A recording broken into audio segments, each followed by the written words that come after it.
Harry and Meghan Markle received criticism from Nelson Mandela's granddaughter after the release of their second documentary, Live to Lead. Ndileka Mandela, a social activist and writer, didn't hide her disapproval of the Sussexes' second documentary on Netflix, titled Live to Lead. She wondered why Prince Harry and Markle got the late South African leader involved in their show. Ndileka said she was deeply upset for using her granddad's legacy to draw views and fund the Sussexes' life in the United States.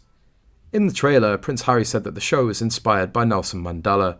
The politician's 57-year-old granddaughter said Prince Harry needs to be authentic and stick to his own story instead of using a late grandfather.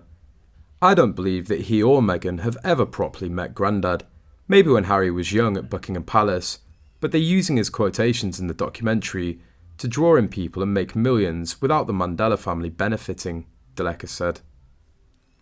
I know the Nelson Mandela Foundation has supported the initiative, but people have stolen grandfather's quotes for years and have used his legacy because they know that his name sells. Harry and Meghan are no different from them. She urged Harry to stop piggybacking off her grandfather's success. I admire Harry for having the confidence to break away from an institution as iconic as the British royal family. Grandad rebelled against an arranged marriage to find his own path in life. But it comes at a price. You have to then fund your own lifestyle. I've made peace with people using grandfather's name, but it's still deeply upsetting and tedious every time it happens, she continued. Harry needs to be authentic and stick to his own story. What relevance does Grandad's life have with his? Meghan Markle and Prince Harry are the opposite of quiet, and yet that is the very word they're being urged to emulate following their dumpster fire Netflix series. Keeping Up with the Markles reality show debuted last month, and it made the trashy couple look even thirstier than before. Quite a feat. Now the royal critics and fans alike are coming out to remind the Markles about common decency. On a recent UK talk show, both the hosts and the featured guests of the show talked about the savage way the Sussexes are behaving.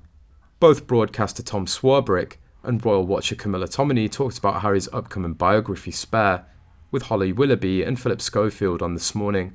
The book drops next month and is expected to be chock full of his nasty truth bombs. When the subject turned to Harry's tell-all, royal expert Camilla said it's time for the Sussexes to be quiet. She said it's going to be a compelling read just to have his version of events growing up, of the paparazzi, his mother's death, and of walking behind the coffin. But Holly wasn't having it. She cut in to say his version of events of growing up in the royal family without throwing anyone under the bus.